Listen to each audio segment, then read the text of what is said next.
اگلے دن جب اس کی فلائٹ تھی پاکستان کی، تو رات کو سوتے غیر معمولی آوازوں کے ارتعاش سے اس کی آنکھ کھل گئی۔ دن بھر اس کی آلیان سے بات نہیں ہو سکی تھی اور وہ بڑی دل گرفتی سے سوئی تھی کہ وہ اسے بھول گیا، آخر بھول گیا۔ وہ چند دنوں سے کافی مصروف نظر آ رہا تھا، اسے کھڑے کھڑے مل جاتا اور ماما مہر کے ساتھ باتوں میں مصروف رہتا۔ اس کے سامان کو اسے معنی خیزی سے دیکھا اور کوئی تبصرہ نہیں کیا اور اسے یہ سب برا لگا۔ وہ جا رہی ہے اور اسے کوئی فرق ہی نہیں پڑ رہا، یعنی محبت پھر سے کم ہونے لگی۔ دونوں کے درمیان متوقع ضروری باتیں ایک طرف ہی رہ گئیں، اور کیوں رہ گئیں وہ سوچتی ہی رہ گئی۔ تو رات کے پہلے پہر اس کی آنکھ کھلی اور اسے سمجھ نہیں آئی کہ اتنی ٹھنڈ میں سادنہ نے اس کے کمرے کی کھڑکی آخر کس لیے کھول دی کہ وہ برازیل میں گولی سے نہیں مری، وہ یہاں ٹھنڈ سے مر جائے۔ جب وہ سوئی تھی تو کھڑکی بند تھی، اب کھلی تھی اور ٹھنڈی ہوا فرصت سے اندر آ رہی تھی اور ساتھ اپنے سنگ کچھ اور بھی لا رہی تھی۔ یہ ننھی منھی چھوٹی بڑی گھنٹیوں کی ہوا کے دوش پر بجنے کی آوازیں تھیں۔ وہ زیر لب ہنسی۔ یہ میرا خواب ہے؟ نہیں تو پھر آگے بڑھنا چاہیے۔ وہ کھڑکی تک آئی۔ دھند میں لپٹے درخت پر شٹل کاک کی بیرونی دیوار پر لگی روشنی ایسے پڑ رہی تھی کہ وہ آدھا اندھیرے میں تھا اور آدھا نیم روشنی میں، اور جو نیم روشنی میں تھا وہ رنگ برنگی اشکال میں جھولتے کارڈوں سے سجا تھا اور اس دوشیزہ کی طرح مسکرائی جسے اس کا گمشدہ جوتا مل چکا تھا۔ حال ماضی کے درخت کی شاخوں پر فاتح ہونے پر متبسم ہے، تو شہزادے نے جان لیا کہ اسے کیا کرنا ہے اور ادھوری کہانی مکمل کر لی گئی ہے۔ اس نے گرم کوٹ پہنا، دائیں ہاتھ سے مفلر کو گردن پر بل دیے۔ اسے بائیں ہاتھ سے کام کرنے میں مشکل ہوتی تھی، لیکن اب یہ مشکل رفع ہو گئی تھی۔ دراصل سارے ہی درد برازیل کے ہاسپٹل میں ہی رفع ہو گئے تھے۔ اس نے ہر رات درخت پر جھولتے پیغامات کو پڑھنے کے خواب دیکھے تھے۔ وہ دعا کیا کرتی تھی کہ یہ حقیقت میں نہ صحیح، خواب میں ہی اس کا یہ خواب پورا ہو جائے۔ خواب پورا نہیں ہوا، خواب نکل کر حقیقت میں بدل گیا۔ وہ بیرونی دروازے سے باہر آئی اور گھوم کر اپنے کمرے کے سامنے لگے درخت کی طرف آئی اور ذرا دور کھڑی ہو کر درخت کو دیکھتی ہی رہی۔ یہ میرا خواب ہی ہے؟ ہاں بس ضرور میرا خواب ہی ہے، وہ بڑبڑائی۔ پیغامات مختلف دلکش رنگوں کے ربنوں سے بندھے جھول رہے تھے۔ آس پاس کی دوسری شاخوں پر مختلف آرائشی فیتے اپنی اہمیت اپنی خوبصورتی سے بڑھا رہے تھے، اور زمین پر موجود درخت الوائی خطے کا شاہ بنا تاج پوشی کے لیے قائم کھڑا تھا۔ بہت دیر تک کھڑے رہنے کے بعد وہ درخت کے پاس آئی اور ہاتھ بڑھا کر کئی شاخوں کو ایک ساتھ لہرا ڈالا، اور گھنٹیوں نے رانجھے کی بنی ساری دھنیں اپنے اندر سمو کر ان بھر سے اپنا اختیار اٹھا ڈالا۔ ماضی مٹ چکا ہے۔ وقت نے پرانے سکوں سے آراستہ اپنا تھال الٹ ڈالا اور صرف ایک تاج سکے سے خود کو سجا ڈالا۔ آلیان سکے پر کند نام اس نے امریحہ کی طرف اچھال دیا، جو پیشانی سے اوپر سج گیا۔ امریحہ۔ اسی سکے پر کند دوسرے نام اس نے آلیان کی طرف اچھال دیا، جو پیشانی کے نیچے اس کی آنکھوں میں دمک اٹھا۔ وہ اندھیرے حصے کی طرف کھا رہا تھا۔ امریحہ اس کی موجودگی سے انجان تھی۔ اس کا خیال تھا اسے امریحہ کو درخت تک لانے کے لیے بہت تردد کرنا پڑے گا، لیکن ایسا نہیں ہوا۔ تردد اب صرف گزر چکے وقت کا حصہ ہی بنا رہنا چاہتا تھا۔ گھنٹیاں فانوسی راگوں پر عزاداری رکھتیں سر مستی میں جھومنے لگیں۔ جو خواب حقیقت ہو جاتے ہیں وہ خواب ہر ساتھ آیا کرتے ہیں۔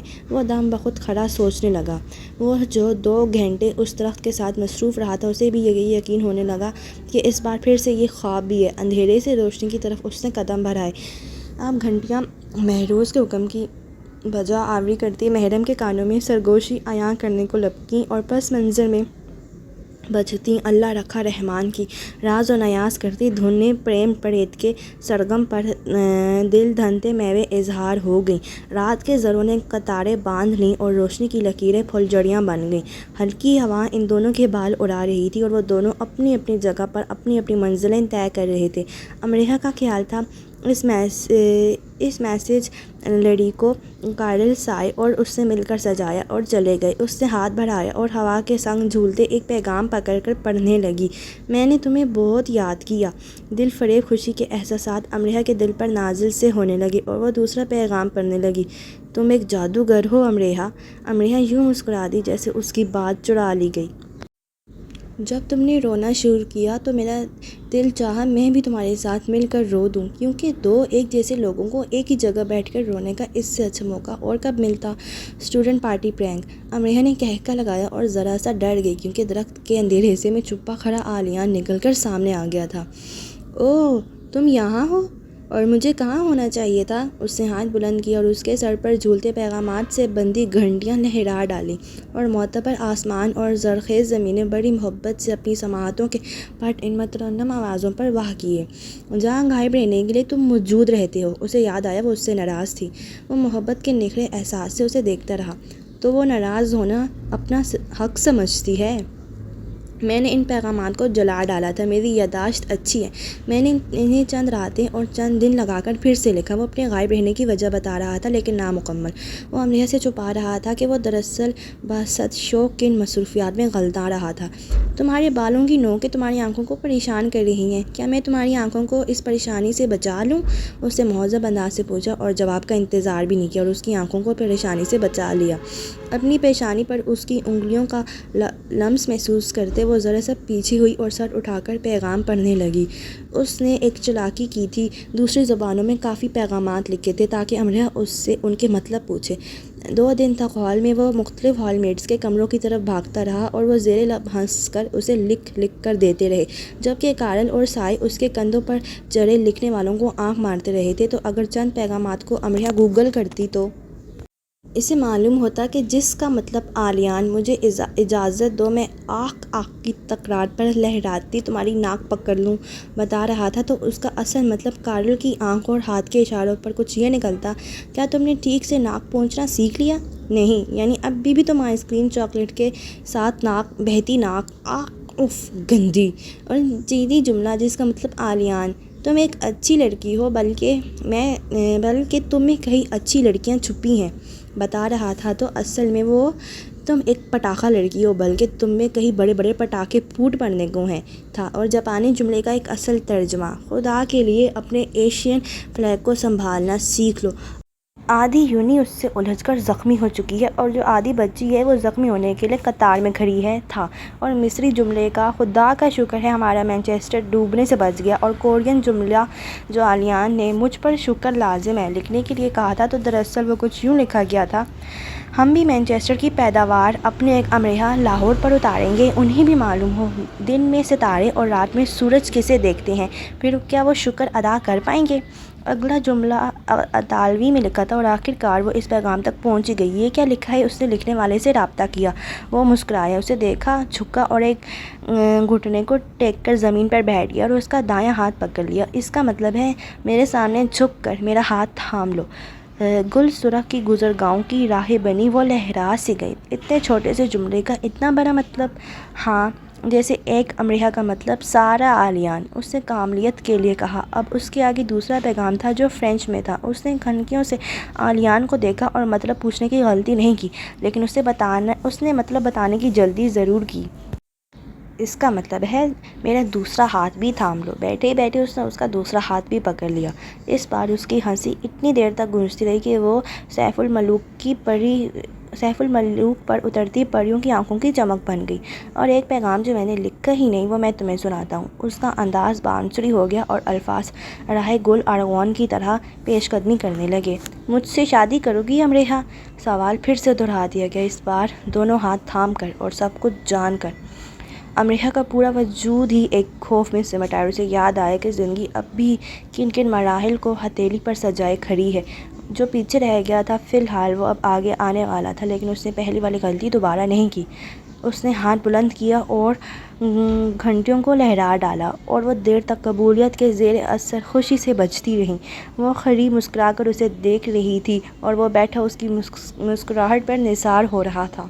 محبت پر فرمان غالب آ گیا اور فراق کو رخصت کی اجازت دے دی گئی، کیونکہ تمثال گر نے محبت کو من کر کے محرم بنا دیا۔ اب تکرار کی ضرورت رہی نہ انکار کی حاجت۔ وہ لاہور آ گئی اور یہ دیکھ کر بہت خوش ہوئی کہ گھر ایسے سجا تھا جیسے کوئی اہم شخصیت آ رہی ہو۔ اس کا نیا کمرہ بے انتہا خوبصورت سجایا گیا تھا، لیکن وہ کمرہ اس نے حماد کو ہی دے دیا اور خود اپنے اور دادا کے کمرے میں ہی رہی۔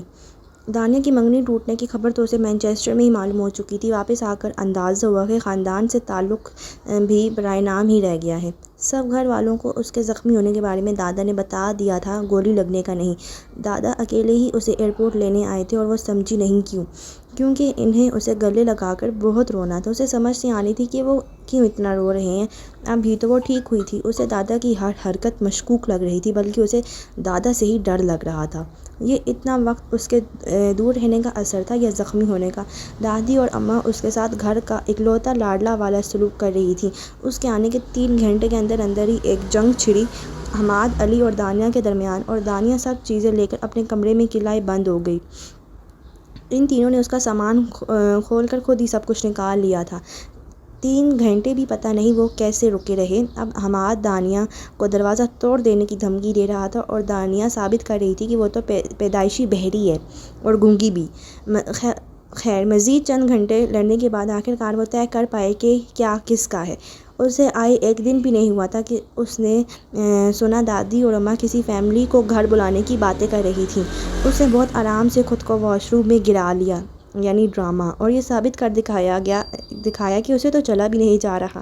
آنکھوں کے آگے اندھیرا چھا جاتا ہے اور بات کرنا ہی بھول جاتی ہے۔ دادا البتہ زیر لب ہنسے، جسے دیکھ کر اس نے سوچا یہ اپنا شہریار تیار کر بیٹھے ہیں۔ 1-2 شہریار دادی اور اماں کے پاس بھی ہیں۔ اس نے اور عالیہ نے ان سب معاملات پر ابھی بات نہیں کی تھی۔ امریہ نے اس کے لیے فی الحال وہ کچھ بگاڑنا نہیں چاہتی تھی۔ اسے تھوڑا وقت چاہیے تھا اور عقل مندانہ حکمت عملی اپنانی تھی، اور وہ یہ سب واپس جا کر کرنا چاہتی تھی۔ معاملات ظاہر ہے ویسے ہی پیچیدہ تھے جیسے پہلے تھے۔ فرق صرف یہ تھا کہ اب عالیان اس کے ساتھ تھا۔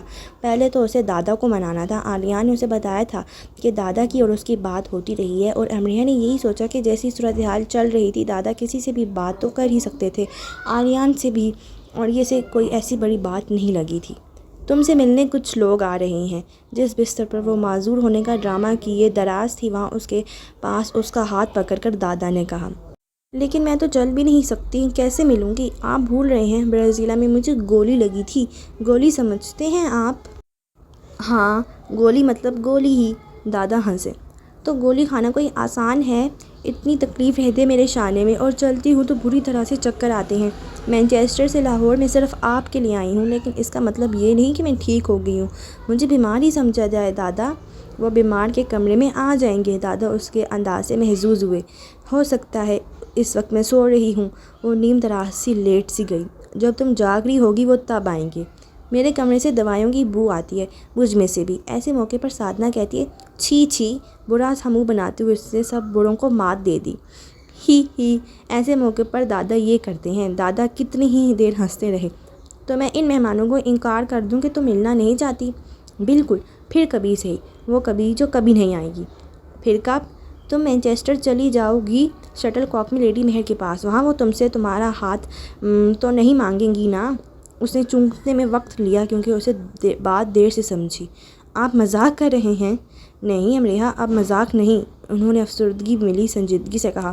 سنو میری پیاری، مانچسٹر سے 2 لوگ، لیڈی مہر اور ان کا بیٹا عالیان، آج صبح لاہور آ چکے ہیں اور اس وقت ہوٹل میں ہیں، اور ابھی میں ان کے ساتھ چائے پی کر آ رہا ہوں، اور کچھ ہی دیر میں مجھے ان کے پاس واپس جانا ہے۔ کل دن میں عالیان ہمارے گھر آئے گا۔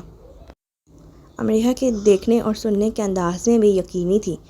آپ کیا کر رہے ہیں دادا؟ اس نے سہم کر پوچھا۔ اس کا رنگ پیلا پڑ گیا اور اس کے شانے میں تکلیف اٹھی اور بڑھنے لگی۔ وہ سب جواب میں تمہارے لیے، وہ سب جب میں تمہارے لیے کر سکتا ہوں۔ مجھے تمہیں کچھ باتیں بتانی ہیں امریہ۔ تم جانتی ہی ہو کہ میری ماں اس لیے مر گئی تھی کہ انہیں سانپ نے ڈس لیا تھا اور اس کا بروقت علاج نہیں ہو سکا تھا۔ ہم سب بہن بھائی ان کے گرد جمع ہو کر رو رہے تھے، اور میں دیکھ رہا تھا کہ کیسے موت ان کی سفیدی کو سیاہی میں بدل رہی ہے۔ وہ میری زندگی کا سب سے دردناک وقت تھا، اور دوسرا دردناک وقت وہ تھا جب تم میرے سامنے بیٹھی رو رہی تھی۔ امریہ، تمہیں بھی سانپ نے ڈس لیا تھا اور زہر تمہاری آنکھوں سے پھوٹ رہا تھا۔ وہ سنگ چور تھا اور اس کا زہر تمہاری رنگوں میں دوڑتا مجھے دکھائی دینے لگا تھا۔ تمہاری صورت کی سیاہی نے میری آنکھوں کا نور جبس کرنا شروع کر دیا، اور میں جان گیا کہ بروقت علاج نہ ہوا تو کون تمہیں مرنے سے بچا سکے گا؟ کوئی بھی نہیں شاید۔ میں نے آلیان کے لیے لیڈی مہر سے بات کرنا چاہی، لیکن مجھے سادھنا نے بتایا کہ آلیان اور ویرا شادی کر رہے ہیں۔ میری غیرت نے گوارا نہ کیا کہ میں آلیان سے بات کروں، لیکن میں نے خدا کے حضور اپنی بات رکھ دی۔ تمہارا تریاق آلیان ہی ہے۔ حقیقتاً یہ مجھے اس وقت معلوم ہوا جب میں نے برازیلا میں اس سے بات کی۔ پہلی گفتگو کے بعد دوسری گفتگو 1.5 گھنٹے کے بعد ان کے درمیان ہوئی۔ دادا نے آلیان کو فون کیا تھا۔ تمہیں بہت حیرت ہوگی میری بات سن کر، لیکن اگر تم یہ یقین رکھو کہ میں جھوٹ نہیں بول رہا تو میں یہ کہنا چاہتا ہوں کہ میں نے ایک دم سے تمہیں اپنے دل کے بہت قریب پایا ہے، اتنی ہی قریب جتنی امریا ہے۔ میں ان احساسات کی قدر کرتا ہوں جن کے زیر اثر تم اس حالت میں نظر آ رہے ہو۔ میں ایک بھورا انسان ہوں، میری سوچیں بھٹک جاتی ہیں، لیکن میری ایک سوچ تم پر آ کر ٹھہر گئی ہے کہ میں نے تم جیسے انسان کے بارے میں امریا کی باتیں لاپرواہی اور تنفر سے کیوں سنی؟ میں نے اس بات کو معمولی کیوں جانا جب اس نے کہا کہ تم ایک اچھے انسان ہو؟ آلیان خاموشی سے سنتا رہا، اور حقیقت یہ تھی کہ اسے اس بات کی پرواہ نہیں تھی کہ دنیا میں وہ اپنی عصمت کی دھاک کس پر بٹھا چکا ہے۔ اسے صرف ایک ہی دکھ تھا کہ جو پیغامات اس کے لیے لکھے گئے اس نے وہ نہیں لیے، اور جو ہاتھ اس سے چھوٹ گیا اس نے وہ مضبوطی سے پکڑ کیوں نہ لیا۔ اس وقت اس پر اپنی ذات کی ساری پستیاں اور خرابیاں عیاں ہو گئیں، اور اسے اپنی ساری بدصورتی دیکھ لی۔ کبھی کبھی ہم بوڑھے کچھ باتیں دیر سے سمجھتے ہیں۔ دادا نے یہ آخری بات کی جو ایک پچھتاوے کا احساس لیے ہوئی تھی۔ تم نے مجھ سے کہا کہ انسانوں کے ہجوم میں تمہیں ایک ایسے انسان ملا جس کی آنکھ میں رحم دلی اور اخلاق میں نرمی ہے۔ میں یہ کیسے بھول گیا کہ ساری زندگی تم نے بے رحمی اور بد اخلاقی ہی دیکھی تھی، تب اس کی اصل قدردان تم ہی تو تھی۔ تم نے کہا امریا تمہیں ہمیشہ اپنی قسمت پر شک رہا جو آلیان کے ملنے سے رشک میں بدل گیا، اور تم نے کہا امریا کہ مشرق ایک گنجلک خطہ ہے، فلسطین کے ان فلسفوں سے بھرا ہوا جن کے پیندے میں تعصب ہوتا ہے اور کنارے پر منافقت۔ تم نے اتنی بڑی بات کہہ دی۔ میں کئی راتیں اس سوچ کو لے کر جاگتا رہا کہ تم نے اتنی بڑی بات کیسے سیکھ لی، تم معاشرے کی جڑوں میں کب گھس گئی اور کھری کھوٹی حقیقت کیسے اکھاڑ لائی۔ تو تم واقعے میں بدل چکی تھی۔ مجھے پہلے اس سوچ نے پریشان رکھا، پھر جب میرے دل سے خود ساختہ تعصب چھٹا تو مجھے تم پر فخر ہوا۔ ہاں امریا، قیمتی انسان سے میرا مطلب حسن نفس والا قیمتی انسان ہی تھا، اور میں یہی چاہتا تھا کہ تم ہم دو میں سے ایک کا انتخاب کر لو۔ میرا یہ تھی میرے کنارے کی منافقت۔ امریا، ہمیں کچھ وقت لگتا ہے لیکن ہم اپنا آپ پا ہی لیتے ہیں، اور میں نے بھی اپنا کھرا کھوٹا پا ہی لیا۔ تمہارے پاس تو کوئی انسانوں کو ناپنے کا آلہ نہیں تھا، پھر بھی تم نے جان لیا کہ انسان ہونا کسے کہتے ہیں، جس نے معاشرتی جنگل میں کئی عشرے اپنے پیمانوں سمیت گزارے میں کیسے چوک کیا۔ یہ تھی میرے پیندے کی منافقت۔ جس سے لگاؤ ہو جائے اس کے لیے ہم کائنات میں بھاگ دوڑ کر بہت سے فلسفے اکٹھے کر لاتے ہیں کہ دیکھو یہ بے مثال ہے۔ ہم اسے اس آنکھ سے دیکھتے ہیں جو آنکھ دنیا کے پاس نہیں ہوتی۔ جو ہمیں روشنی نظر آتی ہے وہ معاشرے کو اندھیرا دکھتا ہے۔ اگر تم بے قصور ہوتے تو قصور ہمارا بھی نہیں ہوتا۔ ہاں امریا، ہمیں یہ مان رہتا ہے کہ ہماری اولاد ہمارا سر نیچا نہیں ہونے دے گی، اور یہ بھی سچ ہے کہ میرے جیسے یہ غرور حاصل نہیں کر پاتے کہ ہم نے اولاد کی خوشیوں کو نیچے نہیں ہونے دیا۔ ایک دن میں پارک میں بیٹھا تھا اور دیکھ رہا تھا کہ ایک بچہ پرندوں کے پیچھے بھاگ رہا ہے۔ پھر اس نے اپنے باپ سے کہا کہ اسے بھی اڑنا ہے، تو اس کے باپ نے اسے اپنی پشت پر پھیلا لیا اور اپنا بازو پھیلا کر اڑنے کے انداز میں بھاگنے لگا۔ وہ ایک اچھا انسان تھا۔ اس نے مجھے ایک بات سکھائی کہ میں تمہارے دو پر کیوں نہیں بن گیا کہ تم اڑ سکو۔ میں نے تمہیں موت کی طرف کیوں دھکیل دیا؟ میں نے تمہارے پر کاٹ کر تمہیں روایات میں کیوں جکڑ دیا؟ تمہارا سارا جوش و خروش ختم ہو گیا، تمہارے مقاصد فوت ہو گئے، تم بجھ گئی، تو میں اب اپنا آپ تمہیں دیتا ہوں۔ میں تمہاری وہ ماں اور تمہارا وہ باپ جو انسان کے دو پر ہوتے ہیں کہ اگر اسے یہ دو پر نہ ملے تو وہ کبھی زندگی کے آفاق پر نہیں اڑ سکتا بنتا ہوں۔ تم نے اپنی حدیں نہیں بھلانگی اور میرے لیے یہی بہت ہے۔ اب میں تمہیں یہ پھر نصیحت کرتا ہوں، چیزوں سے لاپرواہی برتو اور انہیں گم کر دو۔ قیمتی انسانوں کی پرواہ کرو اور انہیں گم نہ ہونے دو۔ لیڈی مہر نے خود فون کیا تھا مجھے تمہارے لیے۔ میں نے بہت سے حساب کتاب لگا کر انہیں اور تمہیں یہاں بلایا ہے، اور میں نے ہی انہیں کہا تھا کہ وہ اپنے آنے کے بارے میں تمہیں نہ بتائیں، کیونکہ میں جانتا تھا کہ تم انہیں منع کر دو گی، تم واجد سے انہیں ڈرا دو گی، اور پھر تم خود بھی نہ آتی، کیونکہ تمہیں یہاں کی متوقع صورتحال کو سمجھتی ہو۔ بابا نہیں مانیں گے۔ امریا ڈر ہی گئی۔ وہ بات کی باتیں، اگر تمہارے شانے میں گولی کے اثرات کچھ کم ہو گئے ہوں تو لیڈی مہر کے لیے کمرہ تیار کرو، وہ آج رات ہمارے گھر رہیں گی، اور ان کے آنے کی اطلاع میں نے تمہاری اماں اور دادی کو دے دی ہے۔ شانے کی ساری تکلیف ختم ہو چکی تھی، لیکن نئی تکلیف اس کے دماغ میں اٹھی تھی، بابا اور آلیان، بس یہی سوچ کر۔ پاک سرزمین کا چاند ہے، تاریخ میں روشن باب ہے، قرارداد کی یادگار ہے، لاہور یہ شہر بے مثال ہے۔ اس سے پیروں کی تالی ایسے بجائی جیسے جھڑکوں میں چھپی کھڑی لڑکیوں کو ہنسانا چاہتا ہو، اور وہ چکوں کی اوٹ میں کھڑی واقعی ہنس بھی دی ہوں۔ اس نے ہوٹل کی شاپ سے شلوار قمیص سوٹ خرید کر پہن لیا تھا۔ شلوار قمیص مجھ پر سوٹ کر رہی ہے نا؟ اس نے ماما مہر سے پوچھا۔ یہ لباس بنا ہی تمہارے لیے ہے، اس کی پیشانی چوم کر انہوں نے کہا، لیکن اسے اطمینان یوں نہیں ہوا کہ وہ تو ماما ہیں، ایسے ہی کہیں گی۔ تو اس نے کمرے سے ہوٹل کے باہر تک ملنے والے ہوٹل کے اسٹاف سے پوچھا، اور انہوں نے مسکراہٹیں دبا کر کہا، ہاں۔ پھر اس نے سوچا کہ وہ تو ہوٹل کا اسٹاف ہے، اخلاق نبھا رہا ہے، لاہور والوں سے پوچھنا چاہیے، سچ وہی بولیں گے۔ تو اس نے سڑک پر ملنے والے 2 4 نہیں 8 10 لوگوں سے پوچھ لیا، اور جواب میں اسے جو مسکراہٹیں ملیں وہ اسے بہت بھلی لگیں۔ اگر کوئی اسے دیوانہ شیوانہ سمجھ رہا تھا تو وہ اس میں بھی خوش تھا۔ کیونکہ شہر یاراں شہر جانا ہوتا ہے۔ پھر امتیاز یوں مٹ جاتا ہے کہ ہر ایک کو گلے لگانے کو دل چاہتا ہے کہ یار ہیلو، آج سے میں بھی لاہوری ہوا، مجھے مبارکباد دیں، میں بھی لاہوری ہو گیا ہوں۔ یہ پہناوا شلوار قمیص اب میرا بھی ہے، کلا کسی کڑیل پنجابی کی طرح مجھ پر بھی جچے گا، اور گھنی مونچھوں کو تاؤ دینا میں بھی جان جاؤں گا۔ اب جو کھیر کو انگلی سے چاٹتے ہو، تو آج سے یہ انداز میرا بھی ہے۔ اور ابھی میں نیا ہوں، لیکن جلدی پتنگ کو بو کرنا سیکھ جاؤں گا، اور مجھے دیر نہیں لگے گی کہ نان کو نہاری میں ڈبو کر کھانے میں، اور اس کا عادی ہونے میں کہ پھیری والے کیسی مزے کی صدائیں لگایا کرتے ہیں، اور ڈھول والے کیسی تھاپ پر ڈھول بجایا کرتے ہیں، اور گول گپے والا کیسے بھر کر کھٹے کی پیالیاں دیتا جاتا ہے۔ اور آپ ہی بتائیں، کیا میں بھی یہ نہیں کہوں گا کہ او بھائی جی ویرے، او میاں صاحب وے تیرا بیڑا ترے، راہ دے سانو جان دے۔ وہ ایویں مسکرا کر سب کو دیکھتا جاتا۔ پھر اس نے فون نکال کر امریحہ کو کہا، جس کے بھی دادا سے گفتگو ختم ہی ہوئی تھی، اور اس کے لیے یہ یقین کرنا مشکل ہو رہا تھا کہ آلیان لاہور آ چکا ہے۔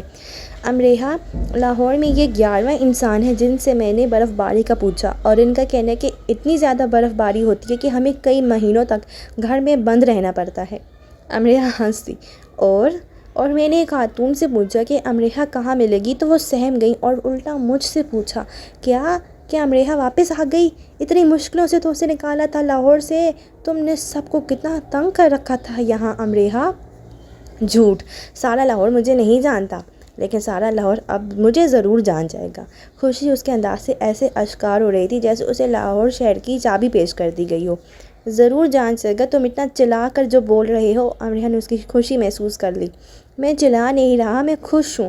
میں نے خوابوں میں لاہور کی سیر کی ہے، ان سڑکوں پر تمہیں ڈھونڈتا رہا ہوں، مجھے ڈھونڈتے خود نہ گم ہو جانا لاہور میں، اور یہ تمہارے پیچھے شور بہت ہے۔ ہاں میں سفر کر رہا ہوں نا، وہ اور چلا کر بولا۔ تم کس طرف سفر کر رہے ہو جو اتنا شور ہے؟ ڈرائیور آگے، میں کیسے پوچھوں کہ یہ کون سی سڑک ہے؟ ٹھہرو، میں اس بچے سے پوچھتا ہوں۔ بچے سے؟ تمہارے ساتھ بچے کیا کر رہے ہیں؟ اسکول کے بچے ہیں، میرے ساتھ بیٹھے ہیں یار۔ تم بس میں بیٹھے ہو؟ نہیں، رکشے میں۔ کون سے رکشے میں؟ جس کے آگے پیچھے 5 6 لوگ بیٹھتے ہیں۔ اف آلیان، تم چاند گاڑی میں بیٹھ گئے؟ اسے چاند گاڑی کہتے ہیں؟ کیوٹ۔ میں اس چاند گاڑی کو مانچسٹر کی سڑکوں پر دوڑتے ہوئے دیکھ رہا ہوں۔ تم، میں، ویرا، سائی اور کارل، ڈرائیور ایک ساتھ کتنے لوگ، اور جہاں مرضی لے جاؤ۔ تم نے کہا 5 6، اس میں 3 آگے اور 3 پیچھے بیٹھتے ہیں، مطلب تم کافی تنگ بیٹھے ہو۔ امریحہ کو اس کی طرف سے نئی فکر لگی۔ ہم تنگ نہیں ہیں، ہم 5 لوگ پیچھے آرام سے بیٹھے ہیں۔ 5 لوگ؟ امریحہ چلا اٹھی۔ ہاں امریحہ، سیٹ پر ہم 3 ہی ہیں، 2 بچے میرے 2 گھٹنوں پر بیٹھے ہیں۔ کہتے ایک دم اس کی آہ سی نکلی۔ رکشہ اچھلا تھا اور اس کا سر چھت سے لگا تھا، جو ویسے بھی چھت سے ہی لگا ہوا تھا، اور وہ جھک کر بیٹھا ہوا تھا۔ بچے ہنسنے لگے۔ موبائل اس کے ہاتھ سے سڑک پر جا گرا۔ بچوں نے شور ڈال کر رکشہ رکوایا اور بھاگ کر سڑک سے اس کا فون اٹھا کر لائے۔ اس نے آن کیا تو امریحہ کی کال آ رہی تھی۔ فون گر گیا تھا، وہ اپنا سر مسل رہا تھا جو ذرا زور سے لگ گیا تھا۔ تم تو نہیں گرے نا؟ تم کوئی ٹیکسی نہیں لے سکتے تھے؟ میں ٹیکسی میں ہی بیٹھ رہا تھا، پھر مجھے یہ چاند گاڑی پسند آ گئی۔ ہوٹل والوں نے مجھے سائیکل دے دی تھی، پھر مجھے تو راستے ہی نہیں آتے تو میں نے واپس کر دی۔ اگر تم سائیکل کے پیچھے بیٹھو اور مجھے سارے راستہ بتاتی جاؤ تو میں لاہور گھوم لوں۔ مجھے خود کو راستے نہیں آتے، میں تمہیں اپنے ہی شہر میں ایسے گم کر دیتی کہ کوئی ہمیں ڈھونڈ نہ سکتا۔ اچھا چلو پھر ہم گم ہو جائیں امریہ، اور ہم ہمارے علاوہ کسی کو نہ ملیں۔ ہم نہیں، لیکن اب تم ضرور گم ہو جاؤ گے۔ میں نقشہ لے کر نکلا ہوں جی۔ یہ تمہاری یونیورسٹی نہیں ہے کہ تم نقشہ لے کر ہر جگہ چلے جاؤ۔ تم غلط ہو، میں امریہ نہیں ہوں جو نقشہ ہاتھ میں لے کر بھی گم ہی ہوتا جاؤں، اس نے کہکا لگایا۔ تم کہاں جا رہے ہو؟ تاریکی شہر کی تاریکی مسجد کی طرف۔ اور سنو امریہ، دادا کے رویے سے ایسا لگ رہا ہے کہ وہ تم سے ملنے نہیں دیں گے۔ تم اپنے گھر کا ایڈریس مجھے دو، میں تمہارے کمرے کی کھڑکی تک تو آ ہی جاؤں گا۔ یہ مانچسٹر نہیں ہے اسپائڈر مین کہ تم عمارتیں کودتے پھلانگتے یہاں وہاں آتے جاتے رہتے ہو۔ ہاں، یہاں ہم عمارتوں پر خاردار تالے لگواتے ہیں اور ان میں کرنٹ چھوڑ دیتے ہیں۔ کیوں؟ تم جیسے اسپائڈر مینوں کے لیے۔ کیوں لاہور میں رومیو نہیں ہوتے ہیں، پر ساتھ جولیٹ کے ابا جی بھی ہوتے ہیں۔ ابا جی؟ تم مجھے اپنے پاپا سے ڈرا رہی ہو؟ میں ڈرنے والا نہیں۔ تم ڈرو نہ ڈرو، وہ تمہیں ڈرا دیں گے۔ مینار پاکستان کے ایک طرف چاند گاڑی رکی تو اس نے اپنی تصویر لی اور اپڈیٹ کر دی۔ می ان مون کار، گڈ۔ چاند پر جا کر ہم پر پتھر نہ پھینکنا، شاویز کا فوری کمنٹ آیا۔ آتے ہوئے ایک لیتے آنا، سائے نے کہا۔ یہ تمہارے ساتھ بیٹھے بچے کیا کھا رہے ہیں؟ کارل کا بھوکا کمنٹ آیا۔ یہ بھنے ہوئے چنے کھا رہے ہیں اور یک زبان خدا کا شکر ادا کر رہے ہیں کہ لاہور میں کوئی کارل نہیں اور آلیان کارل جیسا بھوکا نہیں، آلیان نے لکھا، اور اس کے کمنٹ کو ہر اس ہال میٹ نے لائک کیا جو بڑے صحانیات ہاتھ سے پکے کھانوں، مفن، پیزا، سینڈوچز اور چھوٹے صحانیات کینڈی، بسکٹ، چاکلیٹ گمشدگی سے گزر چکا تھا۔ یعنی لاہور ایک نعمت سے محروم رہ گیا، کارل نے کمنٹ کیا۔ نہیں، ایک آفت سے محفوظ ہو گیا، آلیان نے جواب دیا۔ شاہی مسجد میں نماز عصر کے بعد وہ باہر نکلا اور اطراف میں گھومتا رہا اور کاغذ کی کون سے بھنے چنے نکال کر کھاتا رہا۔ پھر دادا اسے آ ملے اور اپنے ساتھ گھمانے لگے۔ لیڈی مہر کو وہ گھر چھوڑ آئے تھے، رات کا کھانا کھلانے وہ اسے فوڈ اسٹریٹ لے آئے تھے۔ دادا نے کھیر پہلے ہی منگوا کر رکھ لی تھی تاکہ اگر اسے زیادہ مرچیں لگے تو وہ کھیر کھا لے، اور اتفاق سے وہ کھانے سے زیادہ کھیر کھا گیا اور اس کے کان اور ناک سرخ ہو گئی اور آنکھوں میں پانی تیرتا رہا۔ دادا اسے دیکھ کر ہنسنے لگے اور خود وہ بھی ہنسنے لگا، اور اس دوران اگر کوئی کمزور بینائی والا بھی اسے دیکھتا تو رک کر ضرور کہتا، بہت خوش ہو، خدا تمہاری خوشی کو نظر بد سے بچائے۔ ہو سکتا ہے تم یہ محسوس کر رہے ہو کہ تمہیں اچھے انداز سے خوش آمدید نہیں کہا گیا اور امریہ کے خاندان کے نام پر صرف میں ہی تم سے مل رہا ہوں۔ میں نے ایسا کچھ محسوس نہیں کیا، میں نے یہاں آ کر اجنبیت محسوس نہیں کی۔